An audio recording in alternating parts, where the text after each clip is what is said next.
Selamat siang teman-teman semuanya, ketemu lagi dengan Surya MS Review. Pada kesempatan kali ini saya ingin membuat konten yaitu tentang cara melancarkan saluran air pada pipa yang mampet. Jadi bahasan ini saya rasa adalah bahasan umum ya yang layak untuk diketahui kita semua. Pastinya setiap rumah itu memiliki saluran air ya, dan saluran air itu juga perlu perawatan ya. Karena kadangkala saluran air itu juga mengalami masalah. Jadi gini teman-teman, saya udah tinggal di rumah sendiri itu sekitar dari 2008 ya, udah lama. Dan pada saat awal desain dulu, memang saya sudah mendesain seperti ini teman-teman. Jadi seperti ini gambarannya, ini adalah pekarangan saya ya, memanjang ke belakang 15 meter. Nah, dari awal saya pesan rumah ke developer itu sudah memesan agar dibuat pipa yang lurus seperti ini teman-teman ya. Ini pipanya lurus. Memang bawaan developer dia tidak lurus, tapi dia di tengah, pipanya akan bentuk L seperti ini, L, ya seperti ini, S ya, ke tengah dulu, ke samping baru ke sini. Nah, saya memikir kalau seperti itu, kalau suatu saat terjadi mampet atau perlu dirawat atau dibersihkan, itu akan sangat susah teman-teman ya. Oke, saya jelaskan berikutnya. Jadi semua tampungan dari air hujan itu, dari atap itu akan turun ke bagian belakang ini. Ini adalah halaman belakang.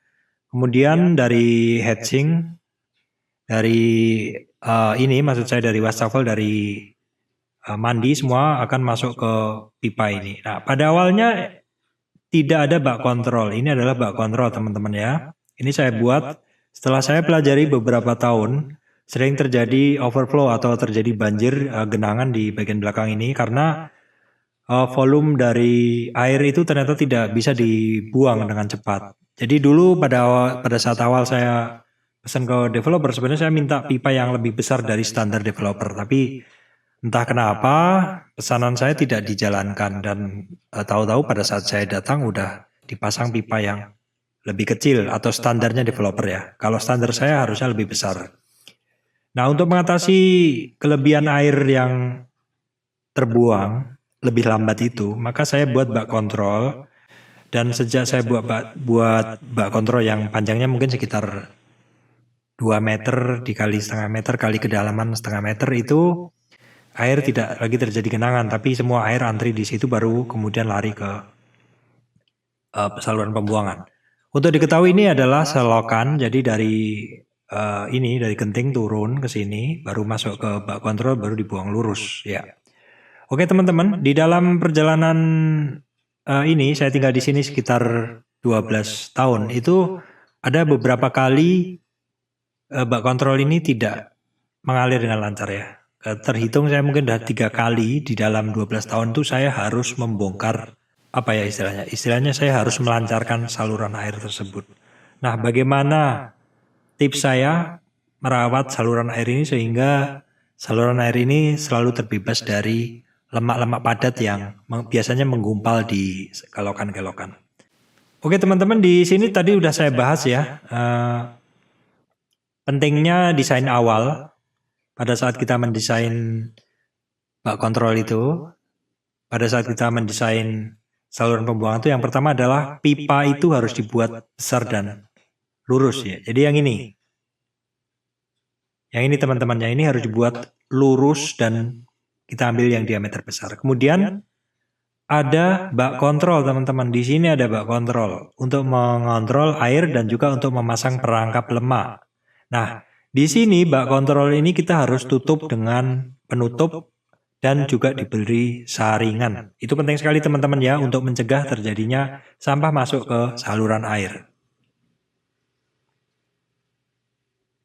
Oke teman-teman, di dalam bekerja ini kita perlu mengamankan diri kita dari kotoran, dari bakteri-bakteri di selokan. Untuk itu apa yang kita perlu siapkan? Nah, di sini teman-teman ya, saya siapkan ini adalah larutan Dettol dan juga ini adalah semprotan larutan Biclean teman-teman ya, Biclean 1:9 sebelum saya bekerja.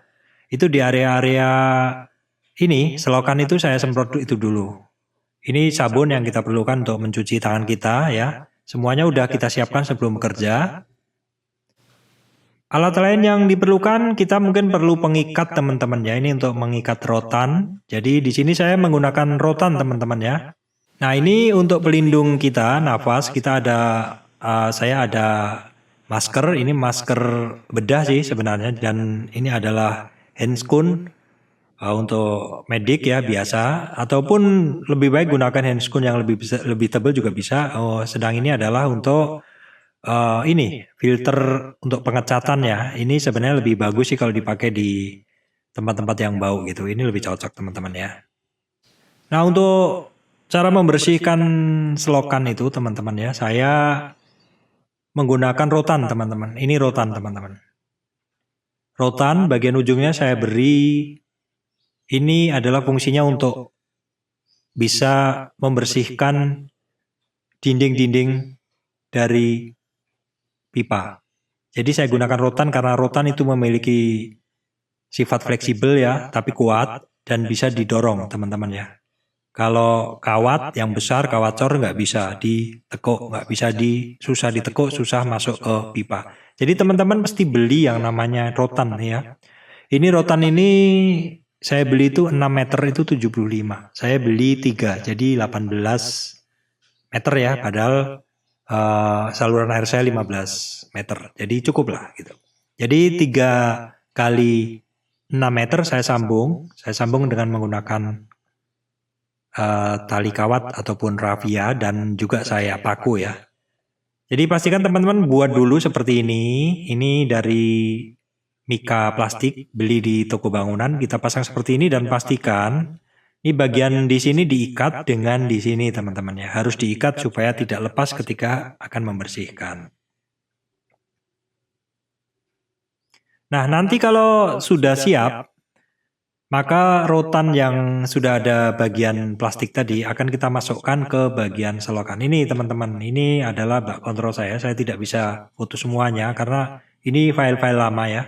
Jadi ini bak kontrol, ini ada sedikit mampet ya, ini kita masukkan rotan dengan ini, dengan karet tadi, maksud saya dengan plastik pendorong tadi. Nah ini teman-teman harus dorong ke depan dan juga dorong ke belakang. Berulang-ulang teman-teman ya untuk membersihkan dinding-dinding saluran. Pembersihannya ini harus rutin dilakukan. Minimal 6 bulan sekali harus kita bersihkan karena kadang dari wastafel itu untuk mama, ibu-ibu ya, istri saya kalau memasak itu kadang ada saja yang terlewat di lemaknya. Makanya dari itu kita perlu membersihkan secara rutin teman-teman ya. Kita perlu membersihkan secara rutin. Seperti ini kita perlu membersihkan secara rutin. Nah teman-teman ketika saluran air itu didorong dengan menggunakan rotan tadi, maka teman-teman ukur ya kira-kira berapa panjang yang harus dijangkau oleh rotan tersebut. Seperti ini adalah bagian ujung dari saluran air saya. Ini bisa bagian ujung dari saluran air saya itu bisa ketembus ya. Ini di sini adalah rotan dari ujung dan saya berada di ujung yang lain. Saya dorong sampai pipanya bisa bersih. Seperti ini ya teman-teman yang lihat ya. Ini adalah pipa saya lebih kecil dari pipa punya tetangga ya. Ini karena memang developernya dulu tidak mengindahkan permintaan saya untuk mengganti pipa standar developer dengan pipa standar yang seharusnya digunakan di perumahan. Inilah masalah yang harus diperhatikan apabila teman-teman beli rumah, pastikan developer memasang dengan pipa yang besar. Developer tentu akan memasang dengan atau menghemat bahan dengan kadang menggunakan pipa yang kecil. Tapi itu bagi konsumen tentu tidak bagus kan, karena saluran bisa lebih mudah untuk mampet teman-teman ya. Nah untuk penutup pipa buangannya kita bisa kasih seperti ini teman-teman ya. Di bagian ini tadi bagian pipanya itu kita tutup, kita kasih dengan tutup yang berubah seperti ini, fungsinya untuk menyaring sampah-sampah supaya tidak ikut masuk ke saluran. Ini beberapa tips yang harus kita lakukan teman-teman ya, supaya saluran air itu tidak cepat mampet ya. Yang pertama hanya membuang cairan non lemak ke saluran air ya. Kenapa? Karena cairan lemak itu kalau dibiarin dia lama-lama dia akan menggumpal teman-teman ya. Kemudian lemak pada alat makan itu sebaiknya sebelum dicuci adalah di tisu dulu teman-teman ya.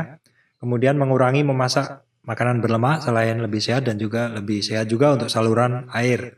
Kemudian memasang perangkap lemak teman-teman ya. Perangkap lemak itu kita pasang di bagian setelah dari wastafel atau heatsinknya ya. Kita perangkap dulu, kita tangkap dulu lemaknya dengan saringan penangkap lemak, baru kemudian kalau misalkan ada ini kita ambil, kita buang tersendiri ya.